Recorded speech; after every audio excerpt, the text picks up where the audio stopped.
What's up everybody, Coach Mills here, coming at you with a brand new Overwatch video. And in this video, we're going to be breaking down the new Grandmaster meta, all of the changes and how they are directly affecting what is being played and what is seeing less play, and actionable advice for you going into your games, no matter what rank you're in. So, we're going to break all that down, but go to the GameLeap website right now for in-depth advanced VOD reviews over every single character that we're going to talk about, plus advanced tips and tricks and much, much more. Do yourself a favor, go check it out in the links down below. But without further ado, let's jump into the video. Now, the way that we're gonna do this is we're just gonna talk about the most picked character, the characters with the highest pick rate, talk about what their implication is in the meta, and then we're gonna go down the list and then talk about how that relates to whatever rank you're in. But remember, tanks and supports are gonna have a much more inflated pick rate as opposed to DPS, where they're more interchangeable, and of course, there's a lot more to choose from. But starting off with the character that has the highest pick rate, and it's none other than Sigma at 12.72%. Now, Sigma is seeing an astronomically high amount of play right now for many reasons, but the biggest reason right off the bat is of course the emergence of Double Shield.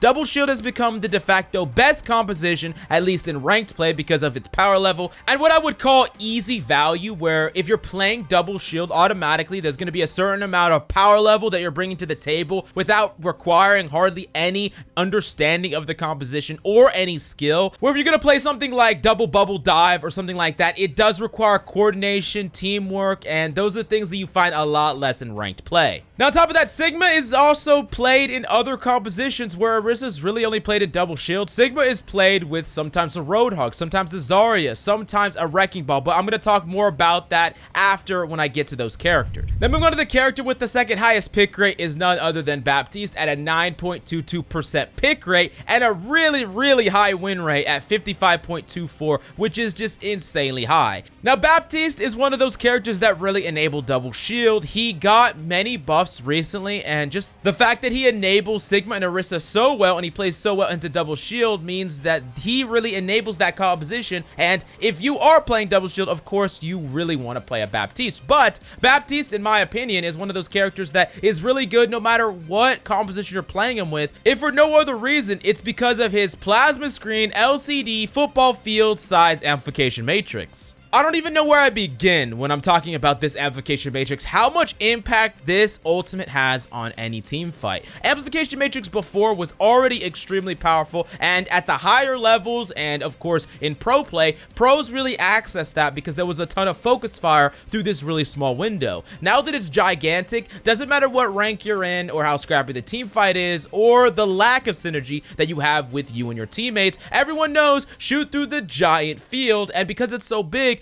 it really just dominates the entire fight, where it either commands tons of space where enemies just have to back the freak away, they just have to run away from the damn thing, or it's gonna get you a whole bunch of kills and just win you the team fight so quickly because of how much it's actually applying to your entire team's damage output. Now, the next character that we gotta talk about on the list is Wrecking Ball at 7.91% pick rate, and Wrecking Ball is one of those characters that unless you have an entire composition that is dedicated to shut down a Wrecking Ball, good Wrecking Balls will almost never die, and they will feel impossible to deal with. They'll roll through your team over and over again, baiting out abilities, baiting out cooldowns while never dying. And unless you have die-hard counters, you know, multiple CCs or characters like Sombra, Wrecking Ball kind of feels uncontestable. And in my personal opinion, Wrecking Ball is one of those tanks that if you're struggling to find a tank to play at some of the lower ranks, Wrecking Ball, if you get even half decent at Wrecking Ball, you can become this unstoppable force that enemies just don't know how to deal with consistently.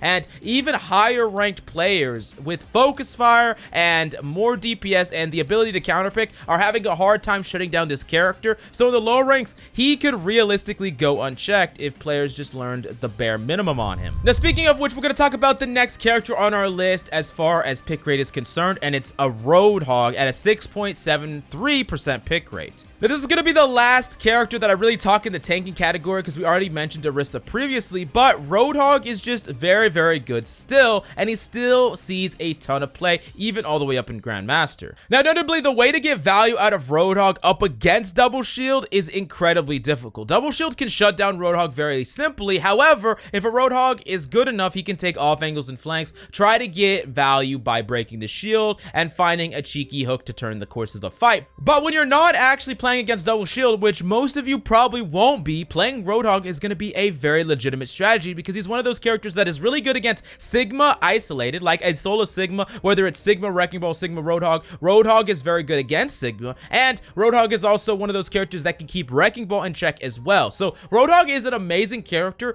for pretty much all games besides double shield, and even if the enemy is playing double shield, if you're good enough on Roadhog, you can find value, but it can be pretty difficult.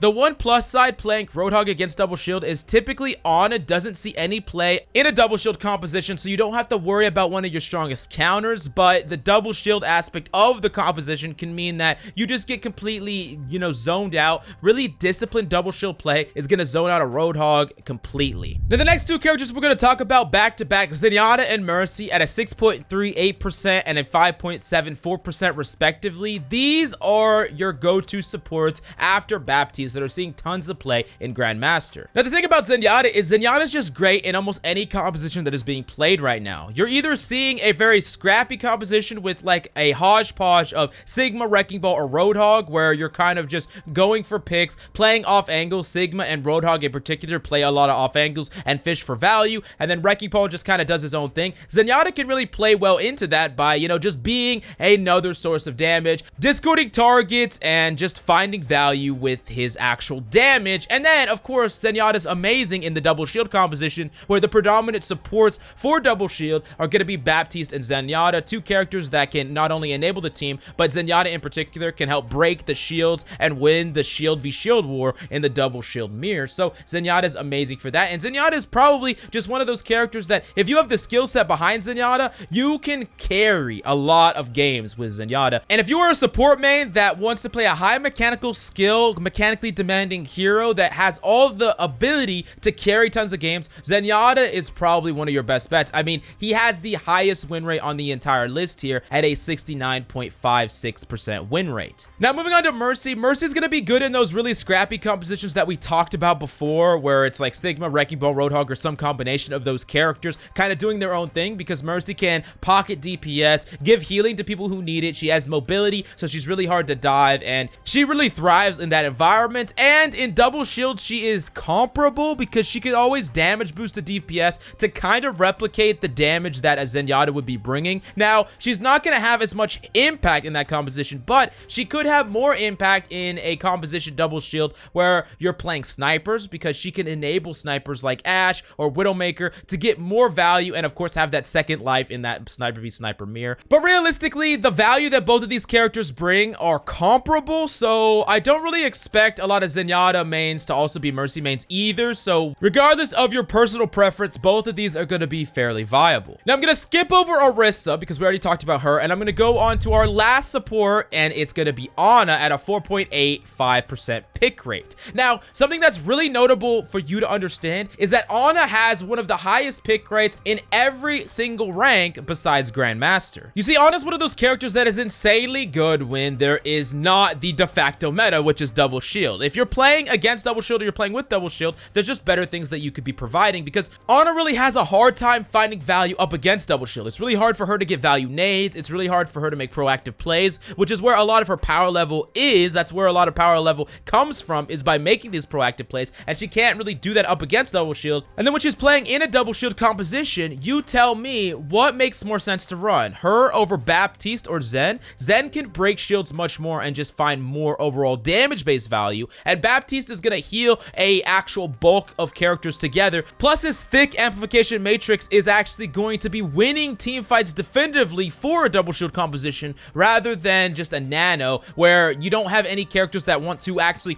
go in on the enemy, so there's not going to be that much value generated. So it makes sense that Ana doesn't see a ton of play when people are actually playing the meta. But for the majority of ranks, if the enemy is not playing double shield, you could play Ana. And honestly, if you're good enough, you could still play Ana up against double shield at the lower ranks, because there's going to be more opportunities for you to get these cheeky nades in when the enemy tanks are not very disciplined, when they make mistakes. You're going to be able to get a ton of proactive plays in. Plus, Ana is just going to be very good up against Roadhog compositions and just any of the scrappy compositions we talked about where the battlefield opens up and there's less shields. Now, of course, the moment that most of you have been waiting for, the DPS. So let's talk about what 5 DPS are actually seeing the most amount of play right now in Grandmaster. Tracer at number 1, McCree right behind it, Widowmaker a little bit behind that, Ashe behind that, and Echo in our 5th place spot. Now, essentially what we talked about before is that DPS are pretty interchangeable, much more interchangeable than the tanks and supports in any meta. Essentially, a better pick or a better DPS character typically can be outshined